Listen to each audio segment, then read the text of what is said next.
Good morning friends. Exam current affairs में आपका स्वागत है। टुडे इज़ 21 मई। 21 मई के जितने भी इंपॉर्टेंट क्वेश्चंस हैं वो हम आज डिस्कस करेंगे और साथ ही में क्वेश्चन से रिलेटेड इंपॉर्टेंट फैक्ट्स हैं, एक्चुअल फैक्ट्स हैं, उनके बारे में भी डिस्कस करेंगे। और वीडियो के डिस्क्रिप्शन में नीचे एक लिंक दे रखा है जहाँ से आप PDF डॉक्यूमेंट डाउनलोड कर सकते हैं। तो फ्रेंड्स, इस वीडियो का मोटिव यही है कि आपको प्रिपरेशन करने में गवर्नमेंट एग्जाम के करंट अफेयर्स की जो भी इशू आते हैं वो आपको डेली यहाँ से 10 से 12 मिनट दे रहे हैं इस वीडियो में। और आपको सारे करंट अफेयर्स के जो इंपॉर्टेंट क्वेश्चन होंगे वो इस वीडियो में मिल जाएंगे। तो डेली ये 4 बजे आपको वीडियो मिलेगा और आज ये 5 बजे मिलेगा आपको। तो स्टार्ट करते हैं। पहला क्वेश्चन, अगर ये वीडियो अच्छा लगे आपको तो सब्सक्राइब जरूर कीजिएगा और प्रेस कीजिएगा बेल आइकन, ताकि आपको डेली नोटिफिकेशन मिलता रहे। तो फर्स्ट क्वेश्चन स्टार्ट करते हैं। क्वेश्चन नंबर 1, विश्व मधुमक्खी दिवस वर्ल्ड बी डे कब मनाया जाता है? तो इसका सही आंसर है ऑप्शन डी, 20 मई। खाद्य और कृषि संगठन के महानिदेशक डायरेक्टर जनरल इस संगठन के कौन है? Q Dongyu. तो ये संगठन रिस्पॉन्सिबल है वर्ल्ड बी डे मनाने का, तो इसके द्वारा ही ये आयोजित किया गया है वर्ल्ड बी डे। कौन सा? खाद्य और कृषि संगठन। खाद्य और कृषि संगठन का मुख्यालय हेडक्वार्टर कहाँ पर है? रोम, इटली के अंदर। इटली की राजधानी रोम, वहाँ पे। खाद्य और कृषि संगठन की स्थापना कब हुई थी? It was founded in 16 October 1945। Okay, question number 2, S&P global market intelligence के आंकड़ों के अनुसार कौन सा देश एशिया प्रशांत में दूसरा सबसे बड़ा बीमा प्रौद्योगिकी बाजार है? मतलब दूसरा सबसे बड़ा इंश्योरेंस टेक्नोलॉजी का देश है जहाँ पर सबसे ज़्यादा मार्केट है इंश्योरेंस की। तो इसका सही आंसर है ऑप्शन ए, भारत, इंडिया में। क्वेश्चन नंबर 3, इंडिया में भारत है और फिर चीन है उससे पहले, और भारत और चीन मिला के दोनों 50% या ज़्यादा का एशिया का कवर करते हैं area. Question number 3, EY index में भारत कौन से स्थान पर आया है? इसका सही आंसर है ऑप्शन सी, तीसरे। तो ये एक ऊर्जा रिन्यूएबल एनर्जी से संबंधित है, जो सोलर एनर्जी हम बनाते हैं ना, उससे रिलेटेड है। तो उसका इंडेक्स ये बताता है। तो इंडिया में काफ़ी तेज़ी से काम चल रहा है, तो थर्ड स्पॉट पे आ गया, थर्ड पोजीशन पे। और भारत पहले चौथे पायदान पे था, अब तीसरे पर आ गया है। तो डेवलपमेंट बहुत तेज चल रही है सोलर एनर्जी की, इस वजह से। क्वेश्चन नंबर 4, हाल ही में किस यूनिवर्सिटी ने 1 मिलियन यूरो का तकनीकी नोबेल पुरस्कार जीता है?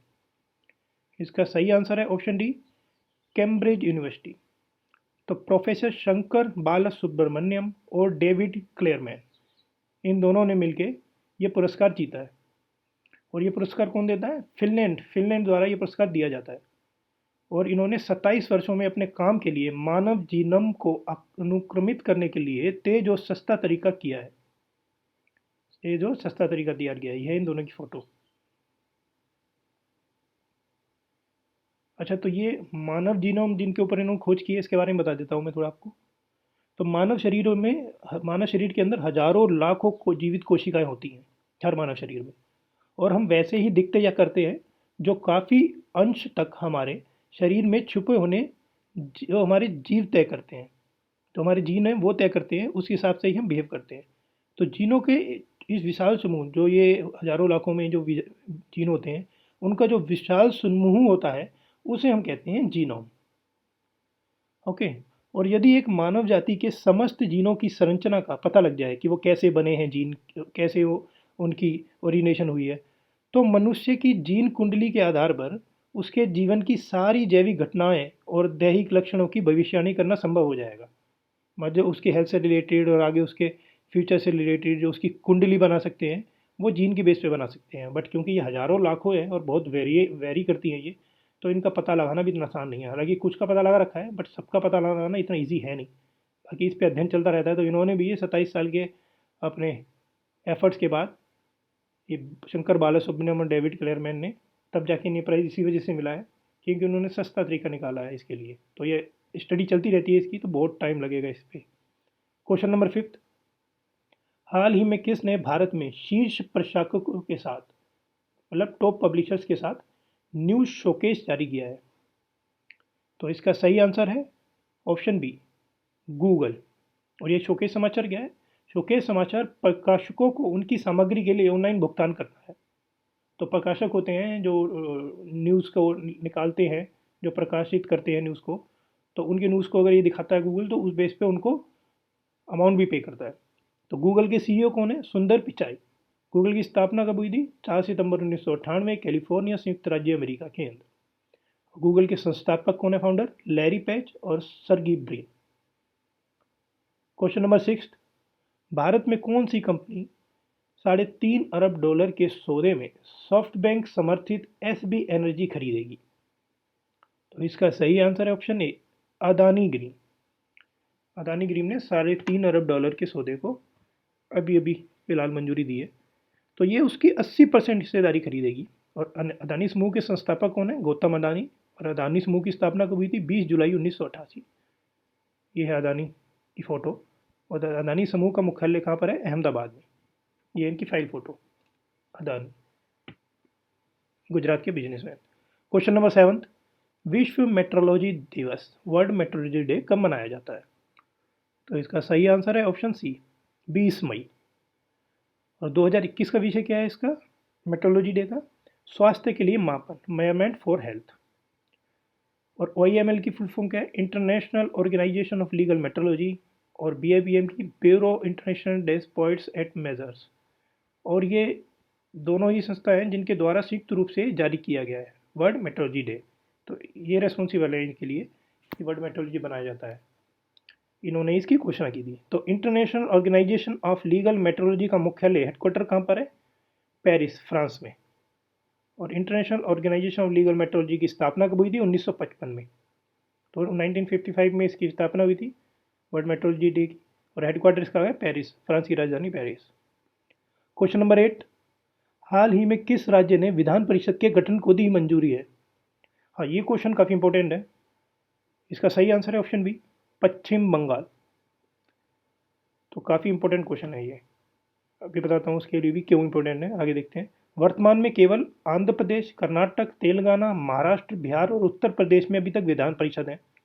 और ये जो विधान परिषद का गठन होता है वो कैसे होता है? ये भारतीय संविधान के अनुच्छेद 169 के तहत स्थापित किया गया है ये सब। और राज्य विधान परिषद का आकार राज्य विधानसभा के सदस्यों के 1/3 से अधिक नहीं हो सकता। तो विधान परिषद जो मना है, तो राज्य विधानसभा जो होते हैं जहाँ MLA का वोट पड़ता है, तो उनकी काउंटिंग का 1/3 हो सकता है, ये मैक्सिमम, उससे ज़्यादा नहीं हो सकता। अगर एक ही स्टेट में 300 सीट है MLA की, तो ये 100 से ऊपर नहीं हो सकते विधान परिषद के सदस्य। और राजधानी कैपिटल क्या है? कोलकाता, बंगाल की। मुख्यमंत्री CM कौन है? ममता बनर्जी, बंगाल की। राज्यपाल गवर्नर कौन है? जगदीप धनखड़। यह है file photo, Mamata Banerjee CM। अभी रिसेंटली इलेक्शन हुए थे, उसमें जीती हैं 214 सीटों के साथ, 294 में से। अच्छा, तो विधान परिषद क्या होता था? जैसे अगर हम गवर्नमेंट देखें, स्टेट के अंदर होती है और सेंटर के अंदर होती है। तो इस समय सेंटर में प्राइम मिनिस्टर मोदी हैं, जो भाजपा के एक लीडर हैं, उनकी गवर्नमेंट है।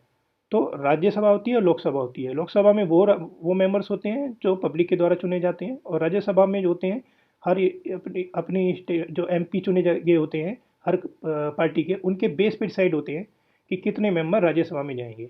तो जो सेंट्रल लेवल पे बात आई है, अब आती है स्टेट लेवल पे बात। तो स्टेट लेवल जो होता है, राज्य लेवल पे, उसमें विधानसभा होती है, विधान परिषद होती है।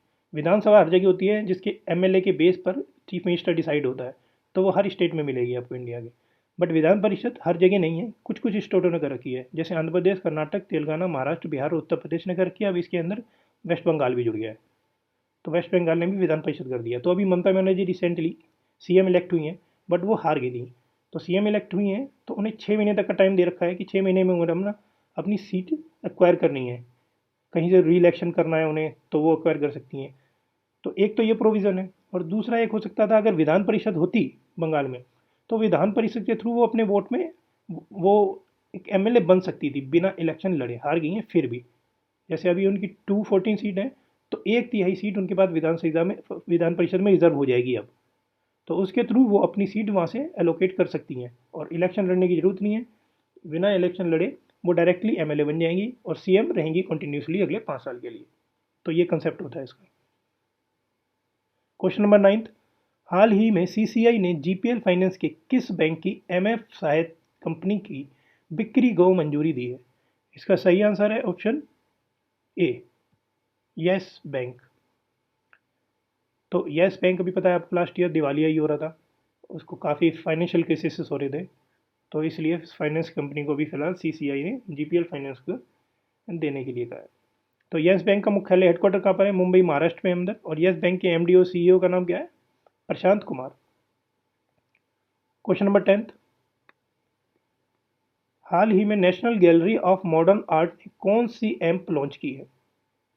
इसका सही आंसर है option A, audio visual guide app. और ये अंतर्राष्ट्रीय संग्रहालय दिवस हर साल 18 मई को मनाया जाता है। तो इसका एक इंपॉर्टेंट क्वेश्चन है, क्योंकि इससे एक ऐप लॉन्च की है, तो इसका ऐप का नाम बनता है और साथ साथ इसका कब ये दिवस मनाया जाता है। अब ये दिवस इंपॉर्टेंट हो जाता है क्योंकि इसने ऐप लॉन्च किया है, इस वजह से। तो 18 मई को मनाया जाता है इसका दिवस। यह संस्कृति मंत्रालय के तहत प्रमुख आर्ट गैलरी है। तो संस्कृति मंत्रालय के अंडर में आती है ये। और संस्कृति मंत्रालय के राज्य मंत्री कौन है? प्रहलाद सिंह पटेल। और इस संस्कृति मंत्रालय में क्या है कि 2000 से अधिक कलाकारों की कला का संग्रह है। तो जो फेमस कलाकार होते हैं, जो डिजर्व करते हैं, उस टाइप से कलाकार हैं लगभग 2000 से अधिक, जहाँ पर इनकी कलेक्शन है, इनका संग्रह है। क्वेश्चन नंबर 11, हाल ही में कोविड-19 के कारण क्रिकेट का कौन सा टूर्नामेंट अनिश्चितकाल के लिए स्थगित कर दिया गया है? इसका सही आंसर है ऑप्शन बी, एशिया कप 2021। अब इसका टाइम डिफाइन नहीं करा, बट स्थगित कर दिया है इंडेफिनेट टाइम के लिए। तो T20 टूर्नामेंट जो सितंबर 2020 में श्रीलंका में आयोजित होने वाला था, उससे भी स्थगित कर दिया गया है। क्वेश्चन नंबर 12, हाल ही में किस देश ने नए महासागर अवलोकन उपग्रह हैयांग 2D का सफलतापूर्वक प्रक्षेपण किया है?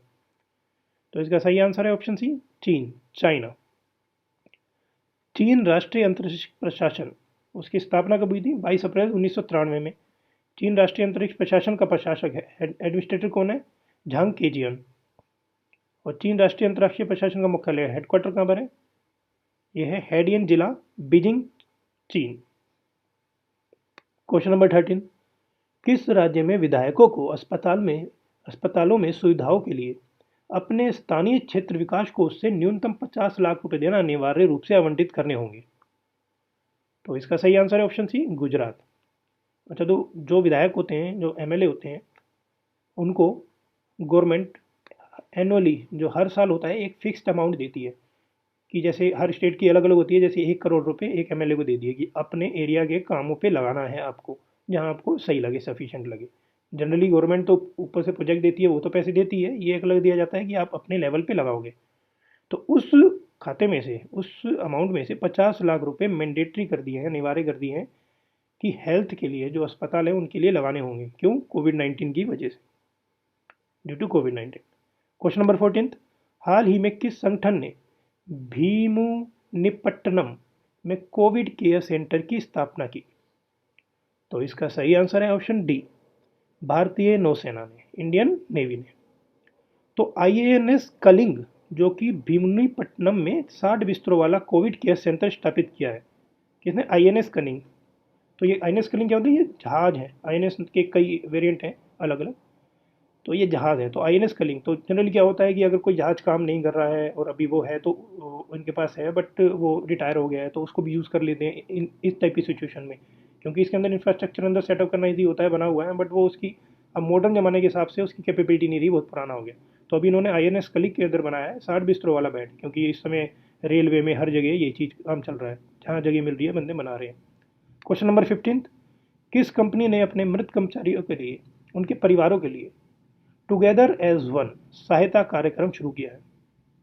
तो इसका सही आंसर है ऑप्शन बी, बजाज फाइनेंस ने, बजाज फाइनेंस ने। ओके, तो फ्रेंड्स, आज के ये 15 क्वेश्चंस थे। तो ये 15 क्वेश्चन आपको कैसे लगे? अगर अच्छे लगे तो प्लीज़ इसे लाइक, शेयर, कमेंट जरूर कीजिएगा, और साथ में शेयर भी कीजिए फ्रेंड्स को, जाकर और भी प्रिपरेशन कर रहे हो फ्रेंड्स उन्हें। और इसको सब्सक्राइब के साथ साथ इसके बेल आइकन भी प्रेस कीजिएगा इस चैनल का, ताकि आपको डेली पे नोटिफिकेशन मॉर्निंग में 4 बजे मिल जाए। आज ही आपको मॉर्निंग में 5 बजे मिलेंगे, 5 से थोड़े लेट ही मिलेंगे, 5:15 5:30 तक, बट डेली आपको ये 4 बजे नोटिफिकेशन मिल जाएगा इस वीडियो का। तो कल फिर नए क्वेश्चन के साथ आएंगे, नए क्वेश्चन के साथ, नए करंट अफेयर्स के क्वेश्चन के साथ। तब तक के लिए नमस्कार।